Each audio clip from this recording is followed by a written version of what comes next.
অঞ্জন তো গ্রেট, হ্যাঁ great. Great. তো অঞ্জনের সাথে আমার অনেক পরের দিকে কাজ হলো, দেখা হলে ভালো হবে। আপনি তো বং কানেকশন করেছেন। বং কানেকশন হয়ে যাওয়ার পর যখন বন্ধুত্ব হলো, তখন তো একটা টেলিফিল্ম করছে নীলিমায় নীল নাকি না ওরকমের, হ্যাঁ নীলিমায় নীল, দেখতে পারো। ওই আমার আচ্ছা। ধারণা ওরা মনে থাকবে হয়তো। হ্যাঁ ব্যাংককের মতো, হ্যাঁ। তো আমি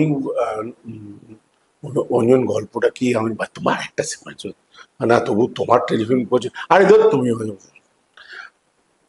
শুটিংয়ে পৌঁছলাম, মমতো।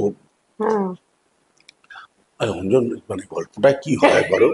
হ্যাঁ শোনো, আজকে তো বলতেই হয়, গল্পটায় না অ্যাকচুয়ালি কিছু হয় না, কিছু হয় না। তাহলে আমি হ্যাঁ তোমাকে দিয়ে এটা শেষ করবো আমরা আমরা সেরকম। তাহলে শেষটা কি হয় বলো? শেষটা তো কিছু হয় না।